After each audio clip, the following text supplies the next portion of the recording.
Hi,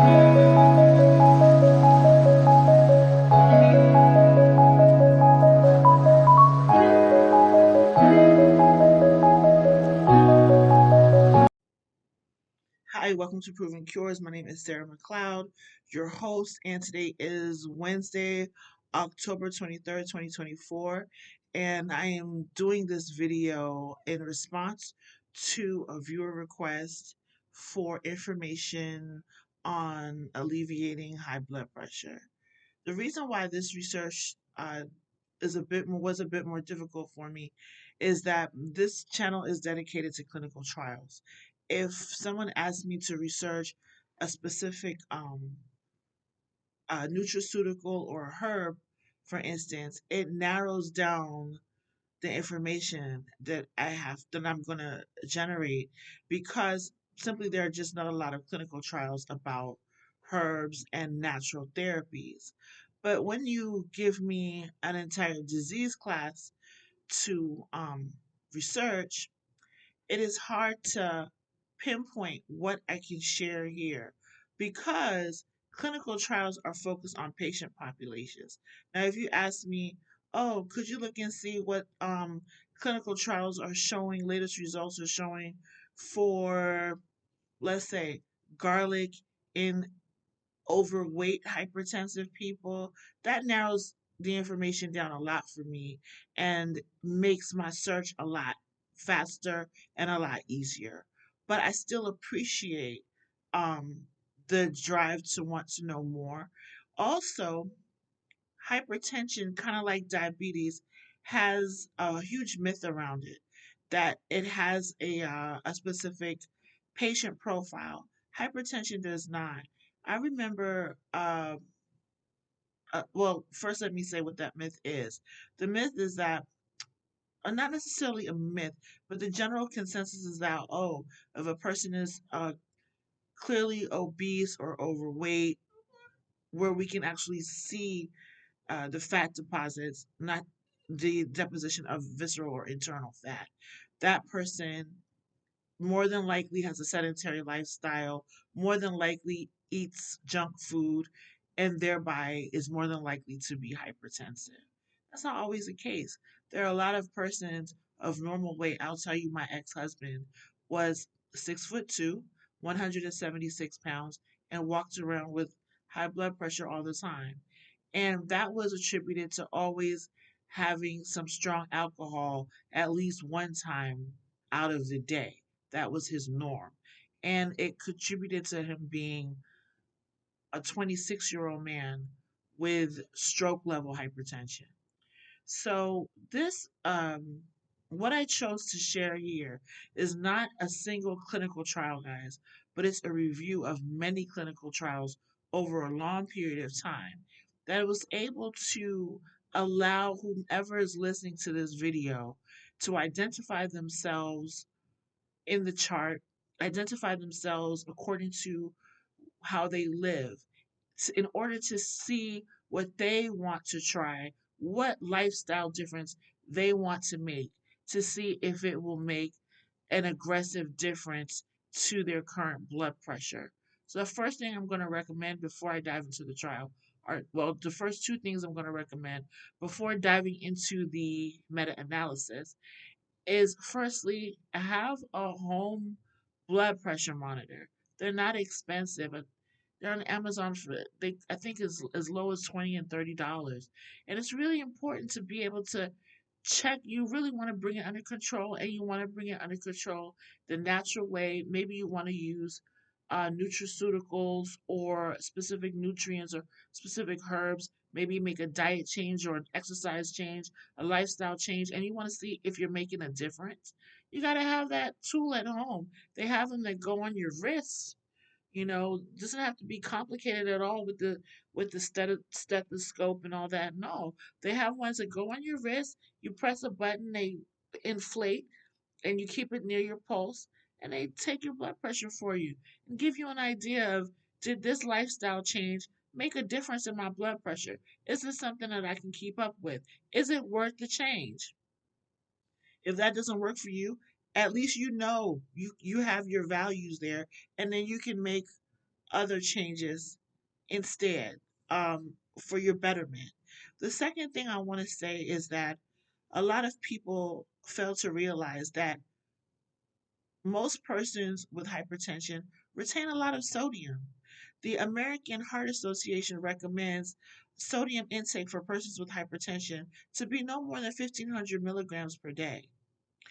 When you're going to buy processed food, prepackaged food, whether it's dry goods like chips or candy, or even or frozen foods, turn the package over and read it. It should, if it's offering you more than 140 milligrams per serving, put it back. That's definitely going to throw you off of your mission to normalize your blood pressure. Okay, so those are my first two recommendations, and let's dive in. The meta-analysis, off the top of my head from memory, is going to offer a list of foods that can be incorporated into your lifestyle for change, a list of nutrients. Oh, but did I tell you? So I told you that he was of normal weight. He didn't have a stitch of fat on him, but he was a heavy drinker, an everyday drinker at least. And what we found was we incorporated calcium and magnesium into his diet and brought those because he refused to change his drinking, but that's another story for another day, not for this channel. But it brought those high blood pressure levels down to normal and near normal levels on the days that he was drinking heavily. So you never know what might work for you. Also, I knew that having a diet change would not have made much difference because we ate very healthily. Um, no beef, no pork, no greasy food. Most of the time, no greasy foods, unless there's a party or a holiday event. We didn't keep junk food in the house.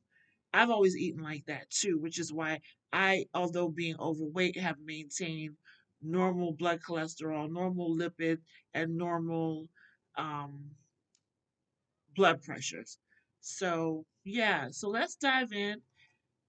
And like I said, I'm going to offer a lot of options that you can listen to and decide what you want to, where you want to make a change. Another thing before I dive in is to look at your lifestyle. If you're somebody who gets in a lot of movement, you already do a lot of walking. Like he was a very active person. He didn't drive. I was the one who drove. Then adding exercise probably won't make the difference you're looking for in your blood pressure. If you're like me, you spend a lot of time sitting down, even for work. When I get active, high blood pressure doesn't stand a chance in my body. Like, it's gone. Even low levels of high blood pressure, like if I'm coming in at 134 over 85 or something like that, once I'm going to the gym every day, or I've incorporated 3 days of working out into my regimen, the blood pressure completely normalizes. So that might be the only change you have to make. So let's dive in. The title of the meta-analysis is Nutraceuticals with a Clinically Detectable Blood Pressure Lowering Effect, a review of available randomized clinical trials and their meta-analyses. This was published February 6, 2016 in the British Journal of Clinical Pharmacology, and the aim of the study was to review and comment on the available evidence at the time on nutraceuticals with a clinically demonstrable blood pressure lowering effect. Investigators reviewed studies published in the English language from 1990 to 2015 on dietary supplements or nutraceuticals claiming to show an effect on human blood pressure. All right, so let's just dive right in. I don't want to go over too much, belabor too much stuff we already know, but I would like to read this paragraph verbatim. And also, guys, if this is something that you really find you think it's going to be helpful for you, get a pen. Get a pen. Maybe you won't have to watch this twice or three times because it's going to be quite a bit of information. Go ahead, get you a pen and paper and put this on pause and then come on back. So, this paragraph is really vital also to understanding the interplay of diet and lifestyle to maintaining healthy blood pressure levels. So, establish diet and lifestyle related risk factors for hypertension, such as high salt intake, which is what I was getting into about watching your sodium intake, especially in foods that you don't prepare yourself at home. High alcohol consumption, and there that word goes again, a sedentary lifestyle. The kind where you're kind of sitting down most of the time, unless you make an effort to get up and walk, bike, elliptical, whatever it is. These things contribute significantly to the high prevalence of hypertension. Additional dietary deficits have been implicated in the development of hypertension, including low fruit and vegetable intake, low consumption of dairy foods, and low intake of oily fish. Deficiencies of single micronutrients such as folate, riboflavin, vitamin C, and vitamin D have also been recently recognized, well, recently as of 2016, it's not recent now, recognized as risk factors for hypertension. There is evidence that the intake of each of these factors in adults falls short of the ideal. These dietary and nutritional deficits, when superimposed on health subversive behaviors and escalating rates of obesity, constitute a potent constellation of risk factors for hypertension. However, they also represent viable and potentially effective targets for health promotion initiatives. So let's get into it now. So here are a list of foods that, based on the clinical trials that the researchers found, were useful in regulating blood pressure. So here we are. Foods. First of all, olive oil in the context of the Mediterranean diet. Among epidemiological studies, in the large European prospective investigation into cancer and nutrition, also known as the Epub study, which enrolled 20,343 subjects, the intake of extra virgin olive oil, rich in polyphenols, was inversely associated with both systolic and diastolic blood pressure. In the prevention with Mediterranean diet trial, also known as PREDIMED, that was carried out in 7,447 patients with a high risk for cardiovascular disease. Participants allocated to the Mediterranean diet group supplemented with extra virgin olive oil for 1 week had a significantly lower diastolic blood pressure than those in the control group. A dose response reduction in blood pressure was also observed in monozygotic hypertensive twins treated with an olive leaf extract at 500 to 1,000 milligrams per day for 8 weeks, compared with placebo. The low dose group had a decrease in blood pressure of 3 mmHg and the high dose group of 11. So that's pretty amazing. 3 over 1 and 11 over 4. Okay. Next up, we have beetroot juice. Beetroot juice has received considerable attention in recent years as a health enhancing nutritional supplement for adverse cardiovascular outcomes. Once ingested, inorganic beetroot is metabolized in vivo. Well, we don't want to talk about in vivo. We want to talk about how it affects the human body in human beings, not at the laboratory level. So I'm going to skip over that. The consumption of beetroot juice as a concentrated source of inorganic nitrates at a dose of 250 milliliters per day reduces blood pressure acutely in normotensive, those are people who don't have hypertension, prehypertensive, and mild hypertensive volunteers. So that gives us a real patient population.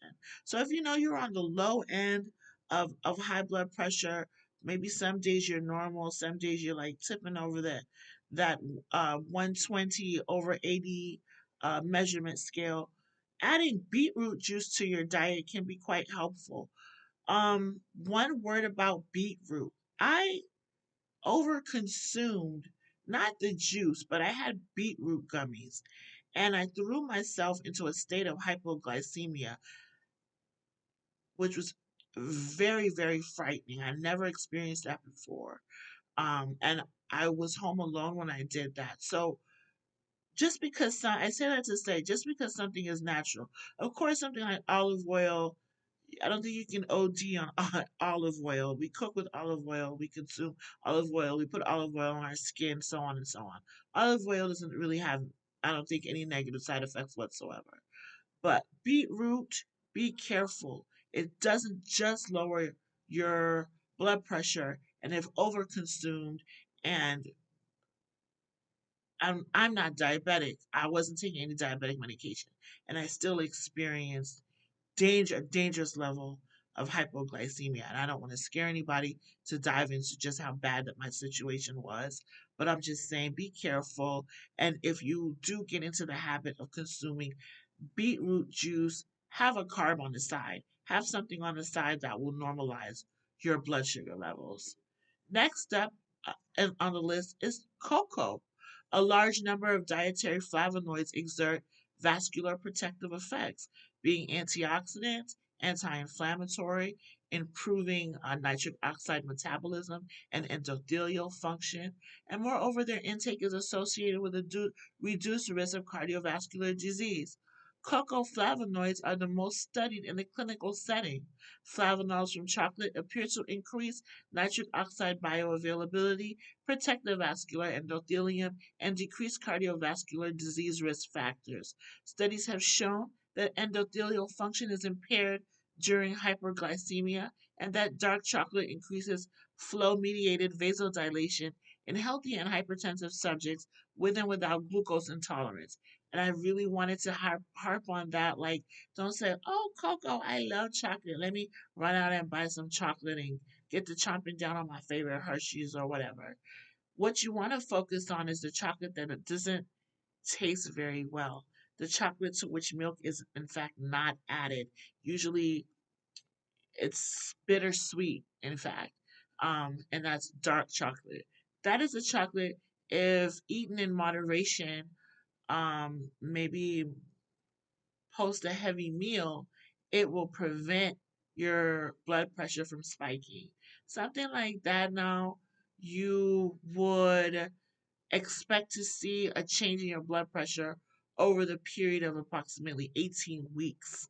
It's not something that happens right away, as if you're taking an olive leaf pill or something like that.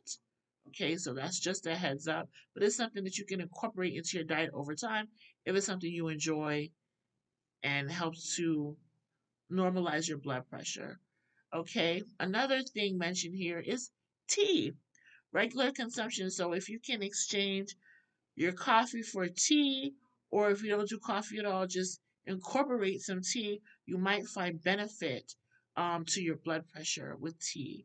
Regular consumption of either green or black tea for 4 to 24 weeks at 2 to 6 cups per day is associated with a significant reduction in blood pressure. And you might be thinking, I don't want to drink 2 cups of tea per day. 1 cup is only 8 ounces. And in the United States, we usually consume, excuse me, very large portions of everything. Like, this is probably 24 ounces. And if I have tea in here that I like, and they're saying either green or black tea, and it's sweetened to the level that I like, I can just sit here, and this is probably equivalent to at least 3 cups. 3 cups of tea. So it's not hard to consume if it's something you really want to try and it's like easy going. Um, it is associated with significant reduction in blood pressure compared with baseline values. So baseline value simply means your blood pressure taken before you consume the tea. So green tea significantly reduced systolic blood pressure by 2.1 and diastolic blood pressure by 1.7, while black tea reduced systolic blood pressure by 1.4 and diastolic blood pressure by 1.1, and the effect was found to be greater for consumption for longer than 12 consecutive weeks. There we go again, it takes time, guys. Don't expect to just, I'm gonna, because these are natural therapies. Natural therapies take time to, not all of them, but for the most part, if you want to see a great impact to your life and to your overall health, not just an immediate value, and then tomorrow your blood pressure shoots right back up again, you have to give it time. It's something that's going to have to take place over a number of days, number of weeks. Your body gets accustomed to the addition of, I'm trying to see how it actually works. So let me see. The reason for the greater, even if mild, effect of green tea compared with black tea on blood pressure is probably related to the higher content of phytochemicals, including phenols and catechins, in its leaves. All right. It reduces the number of reactive oxygen species in the vascular system.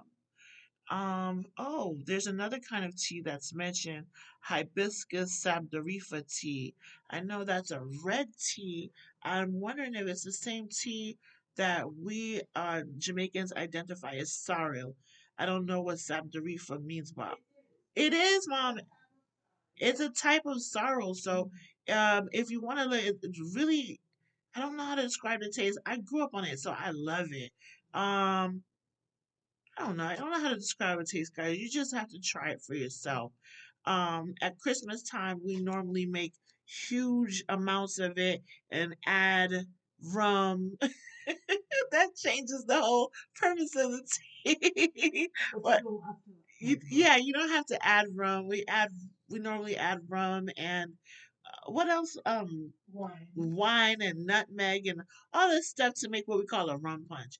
But it has a great cardiovascular effect by itself. So I'm surprised to be reading here and just run into it. I didn't expect to see it here as being associated with a significant reduction in blood pressure. If consumed once again 2 to 4 cups per day for 4 to 8 weeks. That's something we drink in here like water. It's just part of our diet here. So, next up, we have a list of nutrients that are found to be positively attributed to the lowering of blood pressure. Here we are. First things up, you probably can guess if you've been looking for yourself, omega 3 polyunsaturated fatty acids. Okay, there are many suggested mechanisms by which polyunsaturated fatty acids improve blood pressure control, enhancement of the generation and bioavailability of endothelium derived relaxing factor through upregulation and activation of endothelial relaxing factor synthase. So that's an enzyme that activates um, the endothelium derived relaxing factor also causes a shift in the prostaglandin balance towards greater production of vasodilator prostanoids, a decrease in insulin resistance, regulation of vascular tone by parasympathetic nervous system stimulation, and suppression of the renin angiotensin aldosterone system. So, where do you get these omega 3s from? You can get them um, as supplements, like in capsule form, or you can consume them through your diet. I know for a fact salmon is a great source of omega 3s. I believe so are almonds, but that's something, if it's not discussed later on in this document, that's a separate um, research you can do on your own. So just start to incorporate foods into your regular eating habits that are loaded with omega 3 polyunsaturated fatty acids, and over time, you will find your blood pressure will begin to normalize. So, it also goes on to say that a large amount of data are available on the blood pressure and lowering effect of omega 3s. A meta-analysis of 70 randomized clinical trials showed that compared with placebo, the consumption of omega-3 fatty acids at zero point 0.3 to 15 grams per day for 4 to 26 weeks reduced systolic blood pressure by 1.5 points and diastolic blood pressure by 1 point. The largest effects were observed among untreated hypertensive subjects. Listen, if you're looking for one one magic bullet to fight your hypertension, there's no such thing unless you're going to just go to your doctor and take a pharmaceutical drug. Mind you, the reason why I say there's no such thing is even though that pharmaceutical drug will bring your blood pressure down, don't think that it doesn't have its other side effects that will affect other aspects of your health. Um, the rate at which your heart pumps blood through your body is something natural and normal. So you should be able to, with a commitment to your health, a commitment to your physical well-being, be able to normalize it by incorporating not just a singular pill, not just a singular this or a singular that. You really have to decide, I'm going to make all these changes. So if you know the source of your high blood pressure, that's the first thing to attack is that problem. And then while you're attacking that problem, you can start to incorporate the things that's missing. So if you know you drink too much and that's but your diet is healthy, so we've scratched that potential problem off, and your weight is normal, so we've scratched that potential problem off. The first thing to bring it to allow therapy to work is to, I won't say completely cut out the alcohol because that can be impossible for some persons, but dramatically lessen it. Have days that you're not going to drink today. Then, on top of that, we're going to bring in the supplements and let's see how that works. That is how you take care of yourself holistically as you treat your body.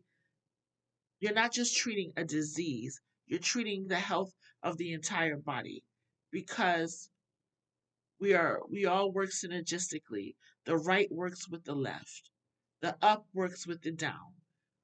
One thing I was explaining in my semaglutide uh, videos was that one thing I personally suffer from is lymphedema.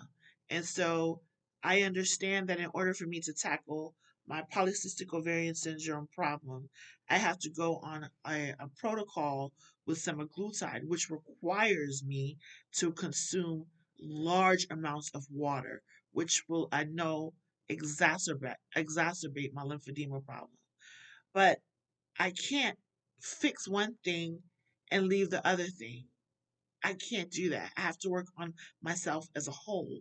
So what I started to do was I incorporate supplements to help with the lymphedema, incorporate a lifestyle change. So whenever I know I'm going to consume a liter of water, right away I get into active mode and start to walk and create a mechanical flow in my system to immediately move fluid upwards back to the heart to prevent the lymphedema. I have to do what I have to do to make myself better on every level. So don't think, oh, well, I only have hypertension. That hypertension, there's a source for why, there's a reason, a primary reason for why your body is doing that.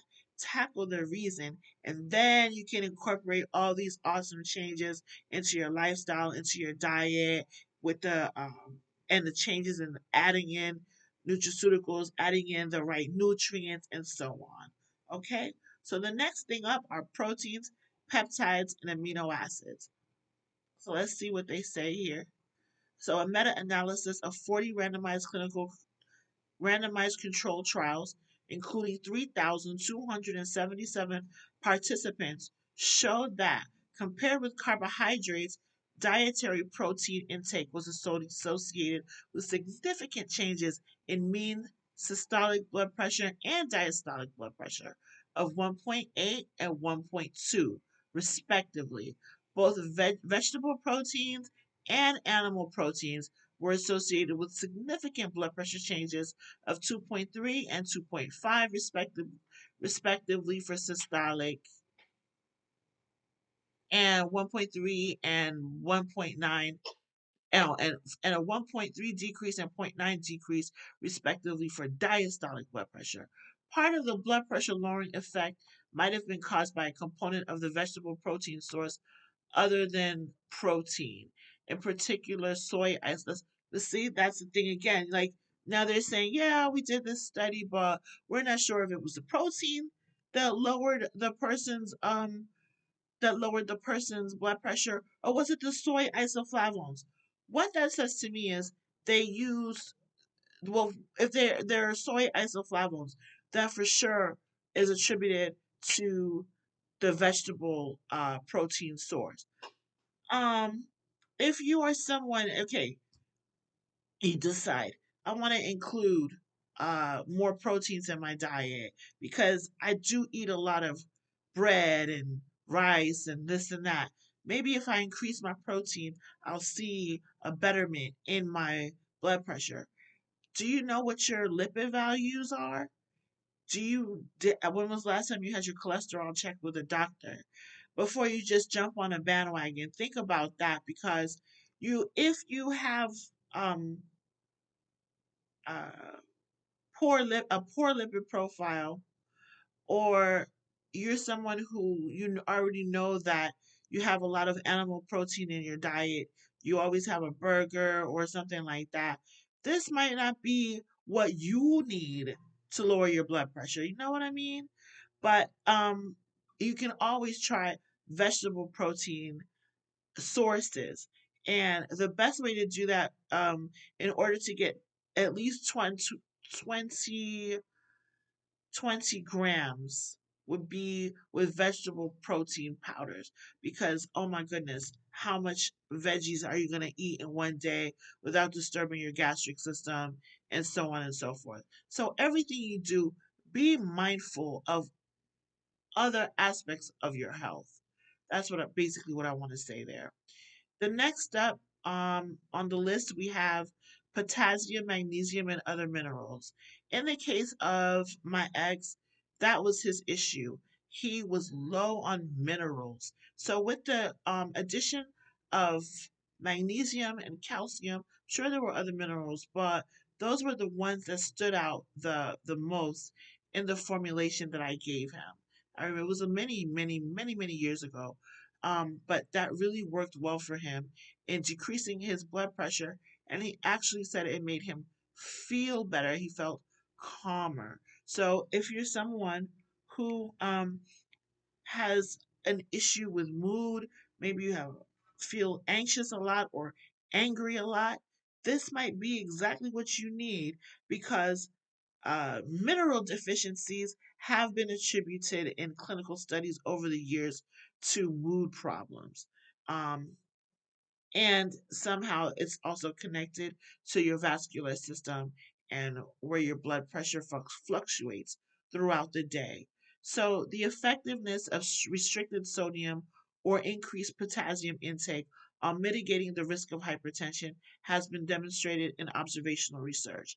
A systematic review of randomized clinical trials and observational research related to this issue suggested that the sodium potassium ratio is more strongly associated with blood pressure outcomes than either potassium or sodium alone in hypertensive adult populations.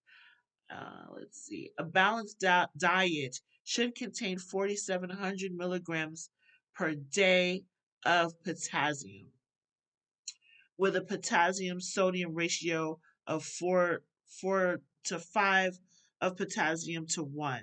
So that would be 4,700 milligrams of potassium to 1,000 milligrams of sodium. All right.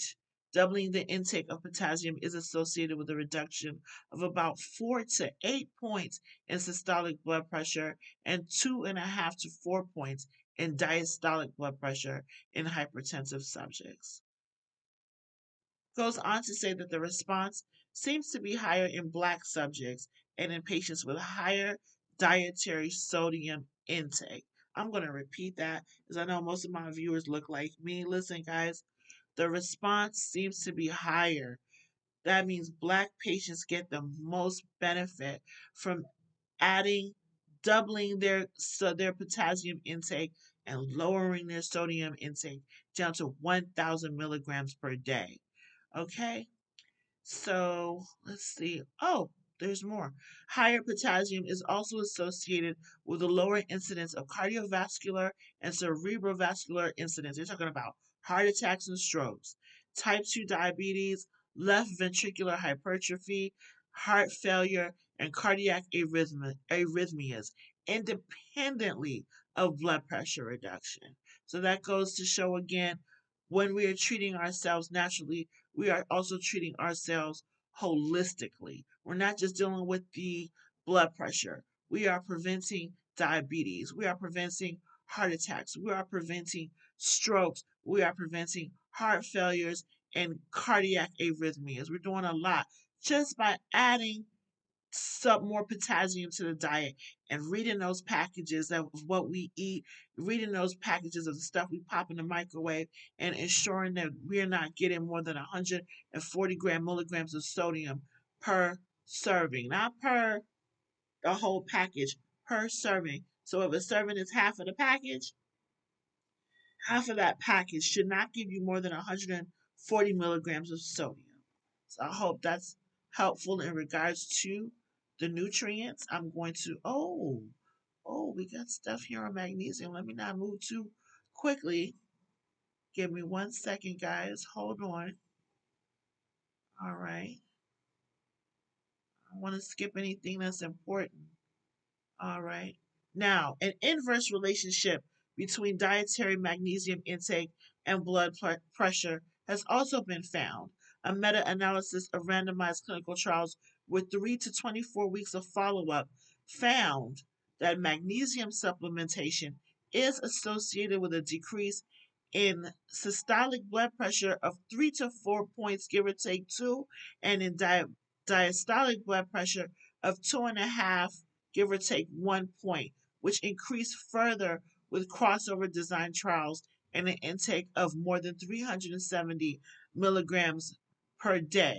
The blood pressure lowering effect of magnesium seems to be an additive to the effect of high potassium and low sodium, both in treated and untreated hypertensive subjects. So there's more awesome information, guys, about our minerals. So we're saying now,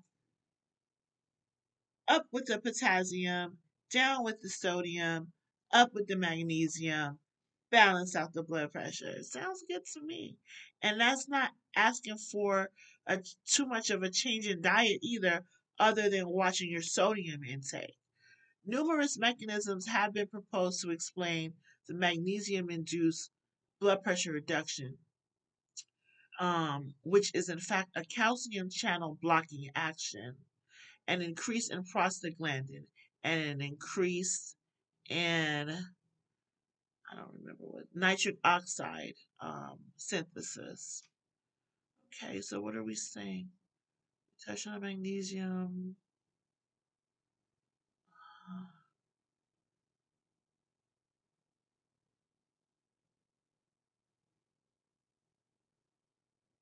Here, now in my personal life, I found this to not be true, but I'm still going to read what it says here. So they're saying that calcium supplementation seems not to be efficacious in hypertensive subjects, but it does appear to be particularly useful in pregnant women.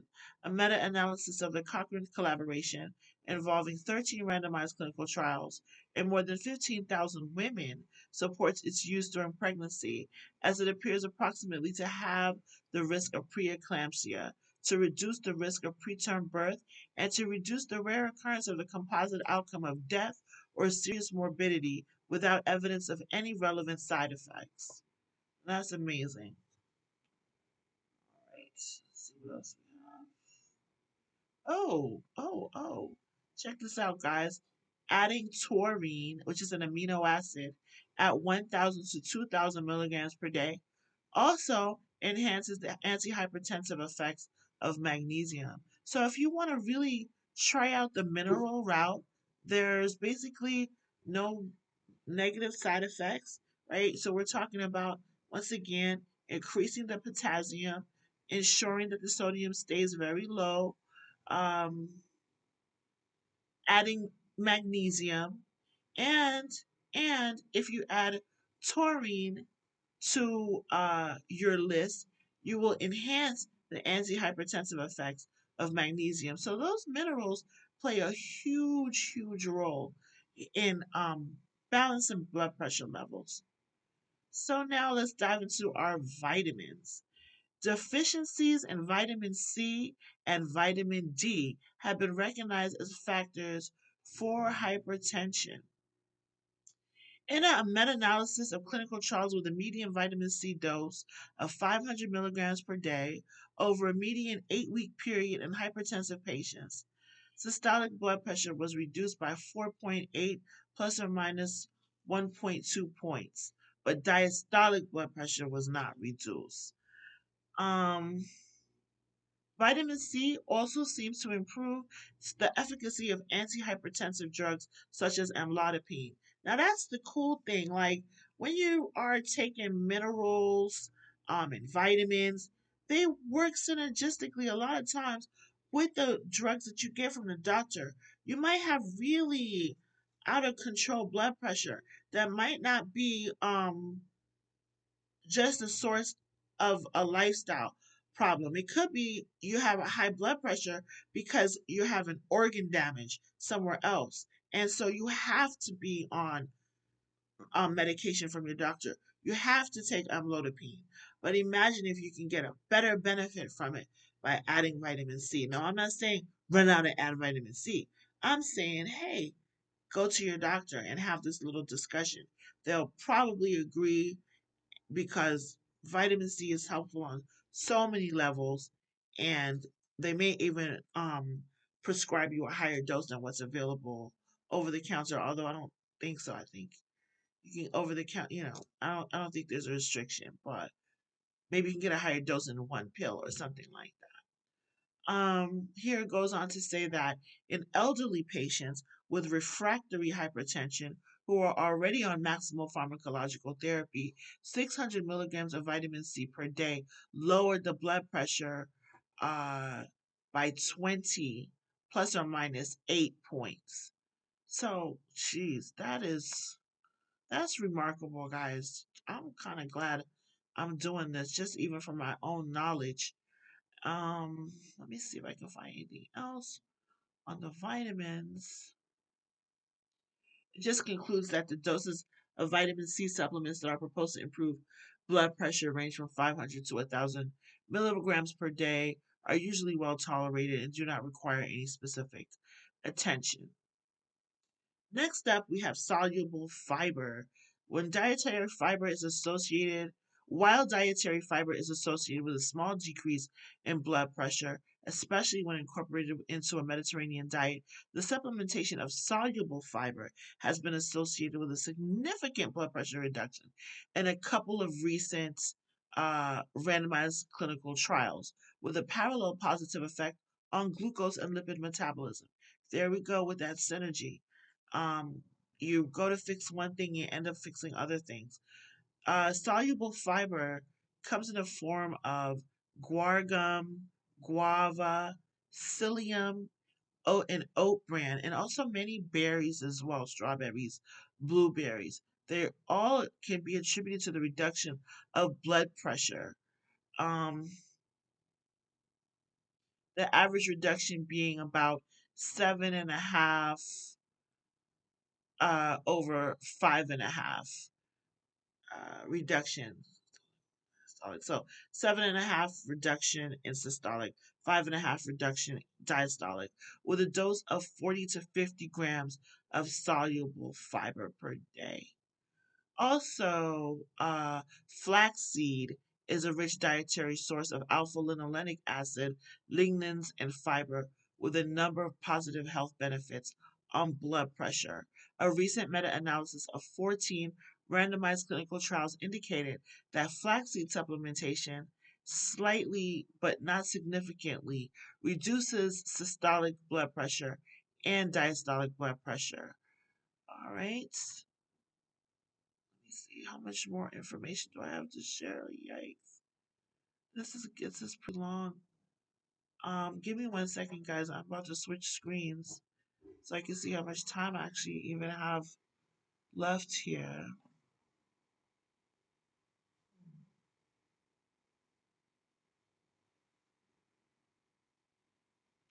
All right, here we go. Non-nutrient nutraceuticals. Resveratrol and grapeseed extracts. All right. Resveratrol is a polyphenol that is particularly concentrated in grapes. Many studies have shown the antihypertensive effects of resveratrol in different preclinical models. Well, we're not dealing with preclinical models. Preclinical models refers to animals. I don't deal with that on this channel. I deal with clinical trials in human beings. So I'm going to skip over that. I'm going to skip over that. So, a meta analysis of 9 double blind, placebo controlled, randomized clinical trials, including 390 subjects, showed that grapeseed extracts containing various amounts of resveratrol and other polyphenols slightly but significantly reduce systolic blood pressure, but not diastolic blood pressure. So, there isn't a great deal of benefit to going out of your way to incorporate that into your diet for a reduction in blood pressure. If you want to try it, you can, but studies don't show a significant reduction in both values. Now, if you're interested in just reducing your systolic blood pressure, that top number, then by all means go for it. Um, dosages, recommended dosages are equal or greater than 150 milligrams of resveratrol per day. All right, next up we have coenzyme Q10, also known as ubiquinone. It is a potent lipid phase antioxidant, particularly concentrated in raw red meat and fish. It is a free radical scavenger, reduces oxidative stress. Free radical scavenger, that means it uh, reduces the possibility of getting cancer or of cancer cells proliferating rather. And it's very good as an anti-aging. That's why we see coenzyme Q10 creams here, there, and everywhere. However, those things sit on top of the skin, so I'm never really convinced that they do what they say they do when these studies are studies of what happens after we consume these antioxidants and slather them on our skin. But it's not necessarily my field. My field is not beauty. So if I do, maybe I should do some searches for those kind of clinical trials. But anyway, back to CoQ10. It's a free radical scavenger. It reduces oxidative stress. It regenerates other vitamins and antioxidants. It reduces the oxidation of low density lipoprotein. It is a cofactor and coenzyme in mitochondrial oxidative phosphorylation, which lowers blood pressure and is often reduced in hypertensive patients. A meta analysis of placebo controlled randomized clinical trials concluded that oral treatment with either 100 milligrams or more of CoQ10 in subjects with a systolic blood pressure of greater than 140 or a diastolic blood pressure of greater than 90 resulted in a mean average decrease in systolic blood pressure of 11 and average decrease of diastolic blood pressure of 7, usually after 4 weeks of treatment. The main problem associated with the use of CoQ10 as an antihypertensive agent is its low bioavailability in humans. Okay, so let's go on to lycopene. Lycopene, a recent meta analysis of randomized clinical trials, investigated the effect of carotenoid lycopene at 10 to 50 milligrams per day for 4 to 12 weeks on systolic blood pressure, suggesting a significant blood pressure reducing effect. Um, with a mean change of 5.6 points plus or minus 5.3. The effect of lycopene on blood pressure appears to be additive to that of antihypertensive drugs. There's another one that you can add to your regimen if you are taking a blood pressure medication and you find it to not be giving you the results that you want at your whatever your current diet and lifestyle is, maybe you can add in some lycopene for the levels that you want to achieve. Next up, we have pycnogenol. Bark extract, the scientific name of it is Pinus pinaster. Pycnogenol acts as a natural ACE inhibitor, protects cell membranes from oxidative stress, increases nitric oxide and improves endothelial function, decreases myeloperoxidase activity, improves renal cortical blood flow, reduces urinary albumin excretion, and decreases high sensitivity C reactive protein. All properties that support its potential positive effect on human blood pressure. Awesome. Clinical evidence has shown that supplementation with 100 milligrams of pycnogenol for 12 weeks in subjects treated with various antihypertensive drugs. There we go again. So this is a complementary therapy, just like lycopene is. You add it to your regimen with drugs from your doctor. It led to a reduction in the dose of the antihypertensive drug in nearly half of the patients. So that's 100 milligrams of pycnogenol for 12 weeks led to a reduction in the dose of the antihypertensive medication from their doctors. Melatonin. Melatonin is that hormone that helps us sleep at night, guys. It serves as a signal for darkness in the organism, and as such plays a pivotal role in the physiological regulation of circadian rhythms, including sleep. So that means if you're not getting your sleep, your blood pressure is probably elevated. Melatonin seems to improve blood pressure control both by central and peripheral mechanisms, protecting vessels from oxidation and improving nitric oxide metabolism, and consequently endothelial function. In a recent meta analysis of double blind placebo controlled randomized clinical trials comprising 221 participants treated with melatonin at 2 to 5 milligrams per day for 7 to 90 days, control release melatonin caused a significant decrease in both nighttime um, systolic blood pressure of 6.1 points and nighttime diastolic blood pressure of 3.5 points. While fast release melatonin seemed not to improve blood pressure at night. Is that interesting? So, regular melatonin supplementation that mimics that of the human body, of the brain specifically, is what was found to be blood pressure reducing. Um, Move along. Aged garlic extract. This I know from personal experience is very useful for lowering blood pressure, but it can be very hard on your stomach. So take that with a grain of salt. Garlic derived polysulfides stimulate the production of the vascular gasotransmitter hydrogen sulfide and enhance the regulation of endothelial nitric oxide, which induces smooth muscle cell relaxation, vasodilation, and blood pressure reduction. Let's see what we got. Let's see what we got. A recent meta analysis of 9 randomized clinical trials, including 482 individuals treated with aged garlic extract for 8 to 26 weeks, showed that systolic and diastolic blood pressures were reduced more effectively by treatment with garlic preparations than with placebo, with a weighted mean difference for systolic blood pressure of 9.1 and for diastolic 3.8. This effect seems to be additive to that of standard antihypertensive therapy. However, guys, if you do want to go the garlic route, make sure the one that you get says Allison in the name. Allison garlic extract. You may find that it is efficient in lowering your blood pressure to normal levels without the use of standard antihypertensive therapy. All right. Um, Next up, probiotics.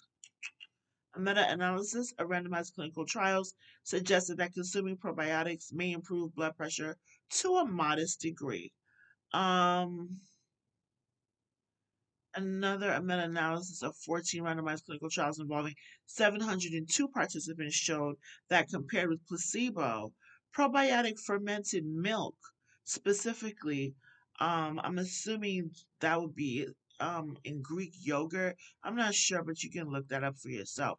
Produced a slight but significant reduction of 3.1 points in systolic blood pressure and 1.1 reduction in diastolic blood pressure. Let me see if I have anything else pertinent to share before I get out of here.